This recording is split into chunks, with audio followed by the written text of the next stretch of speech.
This morning we're looking at the book of Joshua, but before we do, I want to talk about the man Joshua. And before that, I want you to think about Moses' position. You know, all the nation of Israel were banned from entering the land, and they had to live in the wilderness for 40 years. And Moses needed a successor. He needed an assistant. Who could he choose? There wasn't a great deal of choice when you think about it. There was only two people, Joshua and Caleb. And they were both men of faith. They were spies and came back and said, you know, we can conquer this land. And they were both capable people. It seems that Caleb was more the family man by the looks of it, and Joshua was more the warrior, but he had the passion to observe and do. And he was someone who went from the background to the foreground and from the bottom, so to speak, to the top. When you look at his life, he came from Egypt. He was probably one of the brickmakers or the slaves. And, you know, I saw a little sign in a shop and it said, it was a flashy car, and it said, I gave it to my son, it said, every boss started as a worker. And you know how it is when you're the apprentice. They say, here's the broom, sweep the floor. And I remember, you know, when years ago, my first job in an office, they sent me down to do their lunch orders. It was great. I thought, they're actually paying me to buy my own lunch. It's not all bad because you're trying to learn things about a business, and I was buying my favourite slice of banana cake at 16 cents in those days when I was 17. So Joshua had the ability, but he also had the availability, and sometimes you have to be in the right place at the right time, and he was. And so he was a descendant of Joseph, and earlier on he learnt to trust in God's strengths. And you've got to imagine, he'd been waiting for 40 years to enter the promised land, and he said to the people, to the nation of Israel, be strong and courageous, because he knew that it was going to take a battle to take this land, and the people didn't want to give it up, and they knew and he wanted the people to know that God is with them. And you know, part of winning a war is your morale. And we can see that in Ukraine versus Russia. And he was trying to point out to the people, you have God on your side, be strong and courageous. So as he came to this book of Joshua, we've done the last 5 books. And they've been books of the law, the Torah. And they were instructed to read that at least once a year. But now we're looking at the application of the law. The next 6 books are books of history. You know, like the first 5 books is like the marriage. The next 6 books, they go into the land and they try to live it out. That's hard. You know, how do we apply what we know? And what you got to realise is this book happened over 50 years.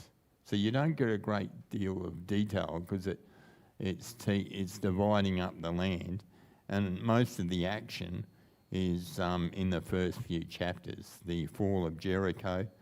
You know, Joshua did some wonderful things. You know, the sun stopped for him.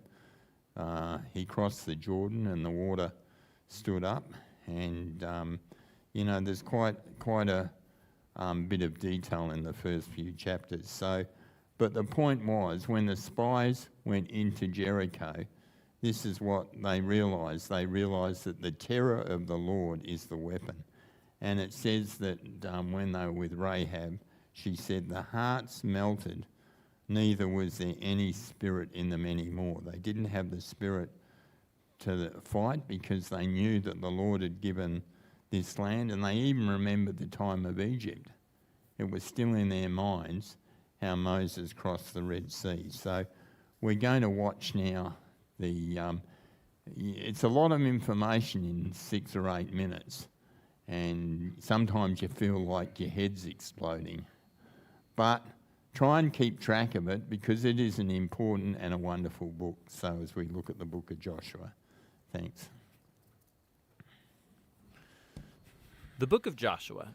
Let's back up and remember the story so far. So God chose Abraham, and then his family became the people of Israel, who are then enslaved down in Egypt.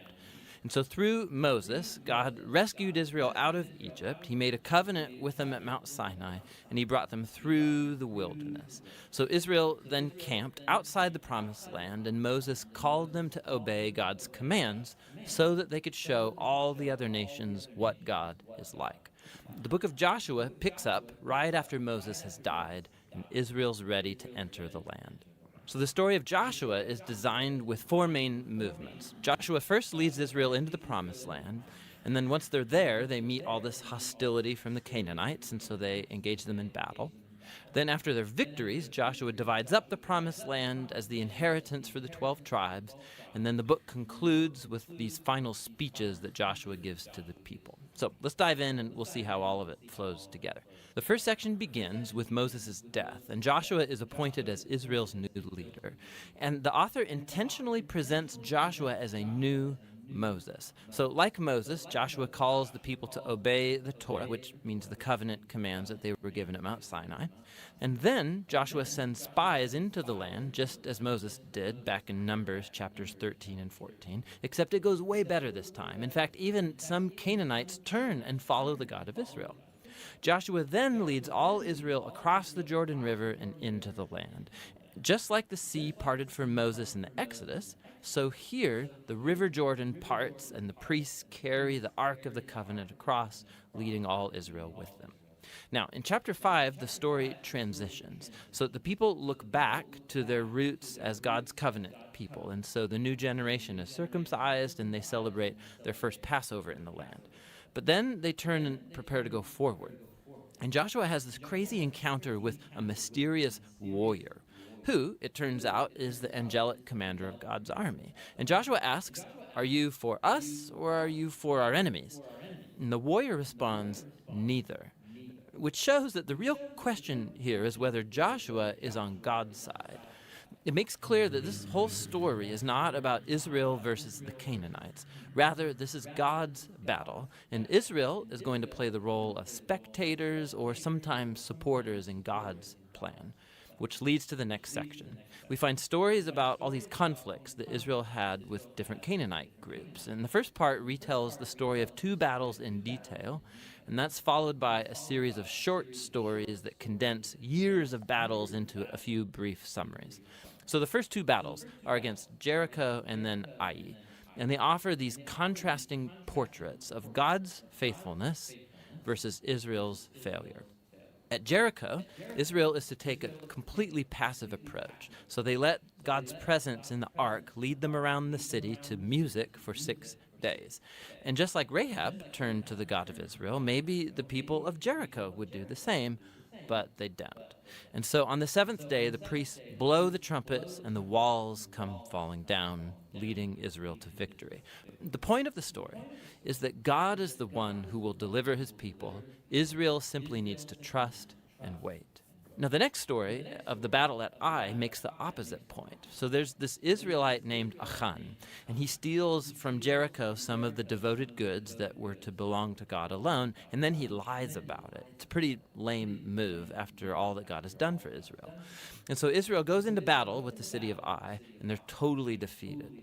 And it's only after humble repentance and severely dealing with Achan's sin that Israel gains victory.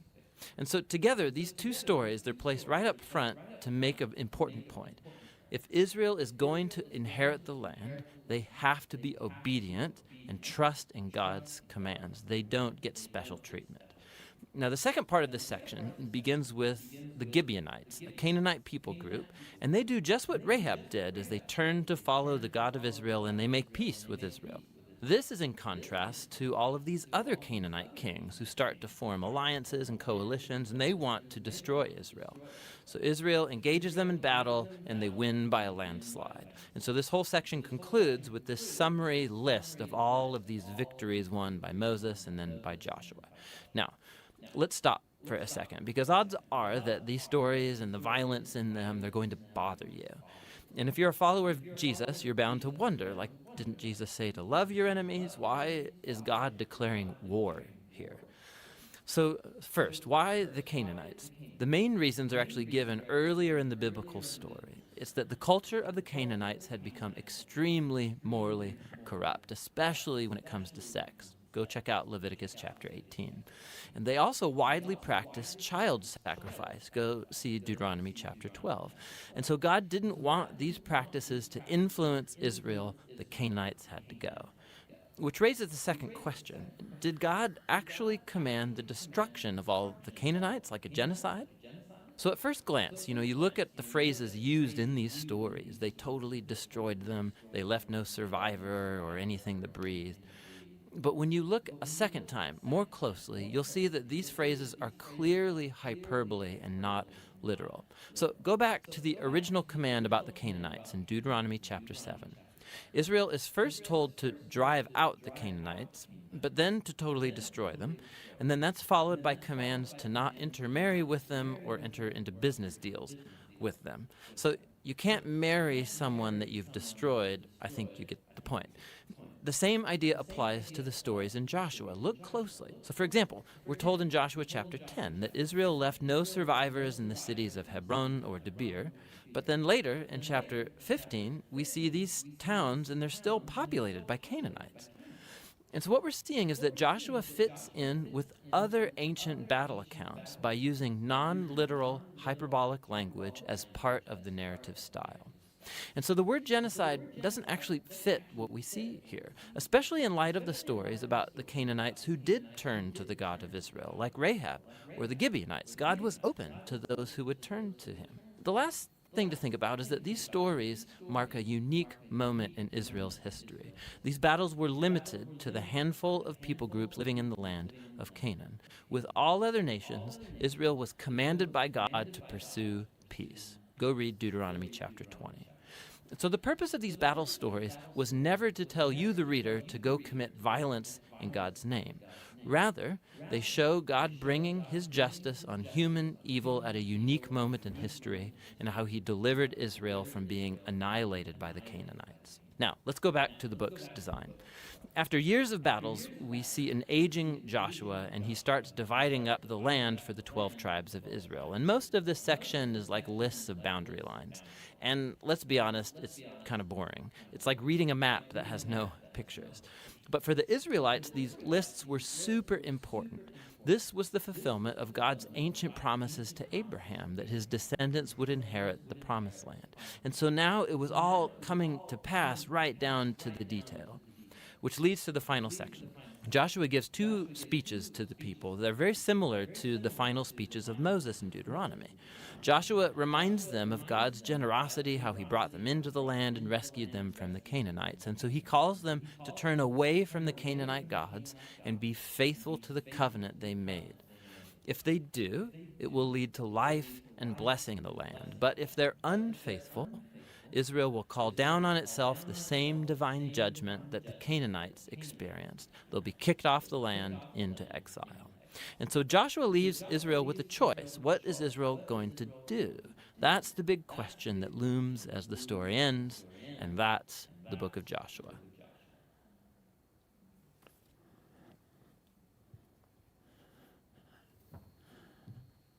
Can anybody Joshua. repeat all that? Let's back up and remember the story so far. So So God it's a chose lot to Abraham, take in, and then his but family became The thing people about of Israel, who are Joshua then is that enslaved down in Jericho Egypt. was a fortified And so through city. Moses, God And, rescued Israel out of it's Egypt. interesting, He I made a looked at that covenant with last them at Mount night, Sinai, and that's he brought had them through the 5.6 million wilderness. views. So Israel And I then thought, wow, camped it's got outside around the a bit. promised land, and And, Moses called them to obey God's but you commands can't beat so reading that it. they could show And all I the hope other that you nations might what read God is like. these books The book of as Joshua we go picks up along. right after because Moses you has pick up died. things when you Israel's read it ready to enter the land. that you don't So notice the story of by Joshua is watching it. designed And so with on four main Thursday, I thought, well, I movements. better read Joshua the book first of leads Joshua. Israel into the promised land. And Seeing then I'm once up they're here there, talking they meet about all it. this hostility And, from the Canaanites, and the so thing they engage was, them in battle. the people Then in after the the land victories, wanted Joshua to divides fight. up the promised God land says as that the their inheritance for the 12 tribes. hearts were And then the hardened. book concludes with So these final the people speeches of, that Joshua gives to the Israel had so to let's fight. dive in They and had we'll to see be how all of strong it flows and together. courageous. The first And section Jericho begins was a with Moses' fortified death, city. and Joshua And is appointed something as I Israel's noticed new as I leader. was reading And that the I author hadn't intentionally noticed presents before, Joshua as a new and I've been Moses. a Christian So 50 like Moses, years, Joshua calls the is people that to the obey the walls of Torah, which Jericho means the covenant fell commands that they were flat. given at Mount Sinai.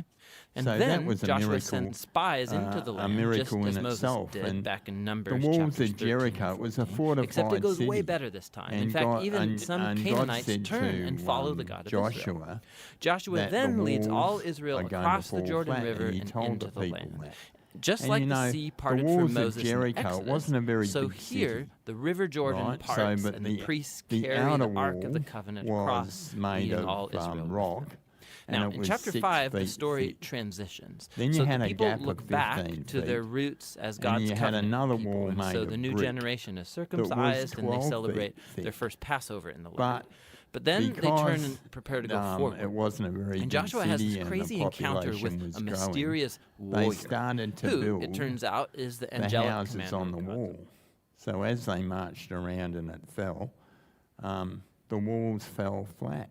And it was easy for them to capture the city, and they didn't have to fight, because you can imagine when you see them walk around the city each day and they're walking around 7 times, if you put 2 and together, you probably think that most of the people will be on the wall thinking, what's going to happen next?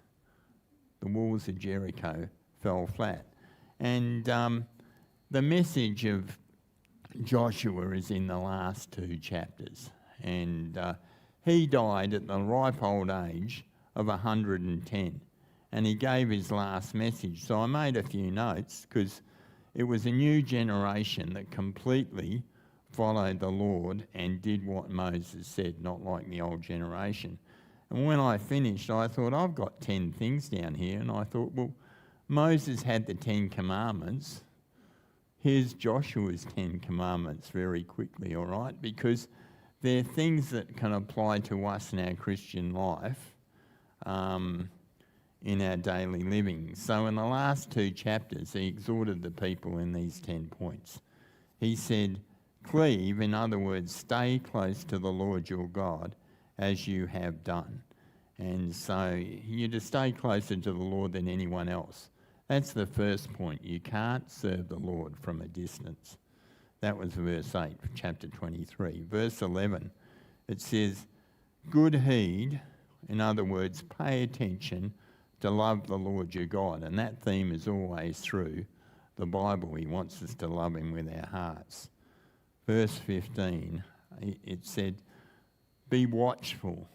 The nations will be snares and traps to you. Don't join into them with what they do. Don't intermarry, and you can't go back and live the way that you lived before. Verse 14, the fourth thing. Remind yourself of God's fulfilled prophecies, because Joshua said to them, he's not failed in one of these things. And you know, we've had Christmas as 300 fulfilled prophecies of Jesus. And we need to remind ourselves that God fulfills his word.